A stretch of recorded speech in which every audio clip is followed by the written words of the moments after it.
जो किताब में इश्क के बड़े सारे फेजेस हैं, ये मैंने नोटिस किया कि यंग इश्क भी है और थोड़ा मैच्योर इश्क भी है, गुस्से में भी है और सरेंडर्ड भी है कई जगह। मैं आपसे ये जानना चाहती हूँ कि जो आप अपना पहले प्यार का किस्सा सुनाते हैं, वहाँ से लेके आज तक इश्क कैसे बदलता है, इश्क अपने फॉर्म्स कैसे चेंज करता है और उसके साथ आपकी कविता कैसे बदलती है? इश्क सिर्फ ऊपरी तौर पे बदलता है। ऊपर से आपको लगता है कि अब आप मैच्योर हो गए, आप जो कॉलेज में जिस तरह का रोमांस किया करते थे, अब आप थोड़ा बड़े हो गए हैं, सूट बूट पहनने लगे हैं, अब आप वैसा नहीं करेंगे, अब आप थोड़ा सा आपका दायरा और सलीका कुछ अलग हो जाएगा। लेकिन जब तक आप दायरे और सलीके में, तब तक आपको इश्क हुआ ही नहीं है। जिस दिन दायरे टूट जाएं, जिस दिन सलीका ख़त्म हो जाए और आप पगला जाएं, तब समझिए आपको इश्क हुआ है। और गुस्सा, जो शायरी में गुस्सा है, तो मैं समझता हूँ गुस्सा बहुत बड़ी ताकत है। वो चाहे आप इश्क में गुस्सा करें या दुनिया के किसी भी मुद्दे पे आपको गुस्सा आए। दिनकर जी लिख के गए थे कि कुत्सित कलंक का बोध नहीं छोड़ेंगे, आर्य का विरोध अवरोध नहीं छोड़ेंगे, हम लिए बिना प्रतिशोध नहीं छोड़ेंगे, जब तक जीवित हैं क्रोध नहीं छोड़ेंगे।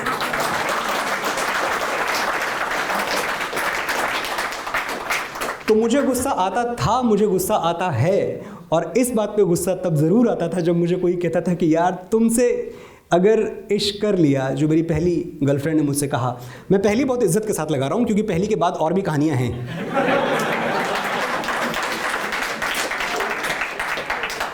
तो मैं वो हमेशा ये बात कहता भी रहा हूँ कि सिमट सका न कभी ज़िंदगी का फैलाओ, कहीं भी ख़त्म गमे आशिकी नहीं होता, निकल ही आती है कोई ना कोई गुंजाइश, किसी का प्यार कभी आखिरी नहीं होता।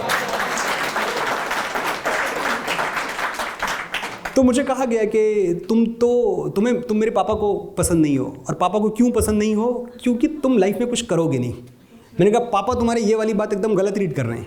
मैंने कहा मैं करूँगा तो बहुत कुछ लाइफ में, आज दिखता नहीं है क्योंकि आज मैं मेडिकल नहीं अप्लाई कर रहा हूँ, मैं CPMT नहीं दे रहा हूँ, मैं IIT नहीं दे रहा हूँ, मैं ऐसा कुछ नहीं करता था क्योंकि मुझे क्लैरिटी बहुत डे वन से थी। तो मैंने अपने पापा का 200 रुपया किसी फॉर्म भरवाने पे वेस्ट नहीं किया है।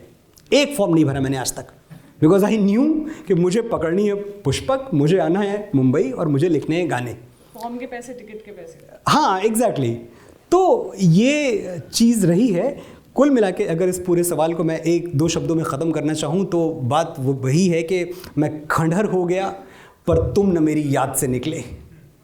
मैं खंडहर हो गया पर तुम न मेरी याद से निकले, तुम्हारे नाम के पत्थर मेरी बुनियाद से निकले।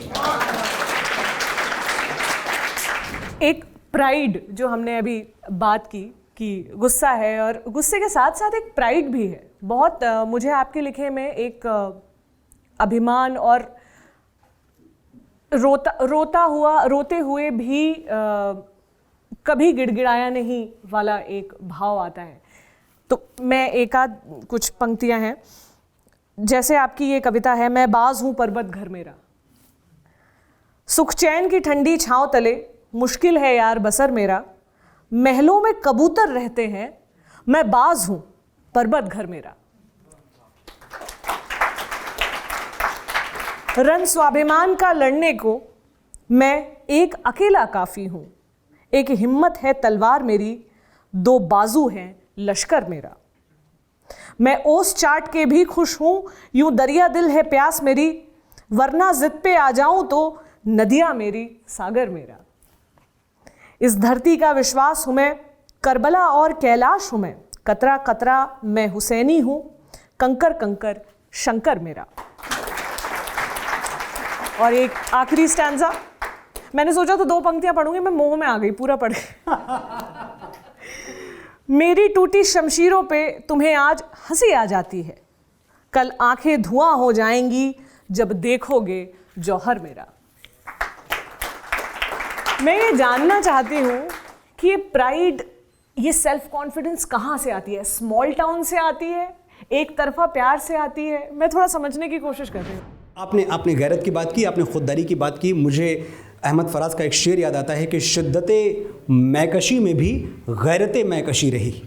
मतलब जब प्यास हद से ज़्यादा बढ़ गई तब भी हमने अपनी गैरत नहीं खोई। शिद्दते मैकशी में भी गैरत मैकशी रही, उसने जो फेर ली नज़र हमने भी जाम रख दिया।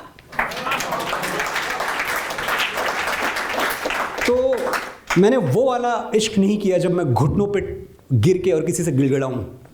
ये मोहब्बत है, ये एक तरफ़ा भी हो सकती है, और एक तरफ़ा मोहब्बत मेरी अकेले की चीज़ है, उसमें मुझे किसी की कोई कंसेंट नहीं चाहिए। जब तक मैं आपकी ज़िंदगी में कोई खलल नहीं डाल रहा, आप कोई नहीं है मुझे ये बताने वाले कि तुम मुझसे प्यार नहीं कर सकते। तो मैं एक तरफ़ा मोहब्बत का अलमबरदार हूँ, और मैं बिलीव करता हूँ इस चीज़ में कि जब तक मेरे सीने में एक दिल है और वो दिल धड़कता है, वो दिल किसके लिए धड़कता है ये मेरा प्राइवेट मैटर है, इसमें किसी का कोई दखल मैं बर्दाश्त नहीं करता।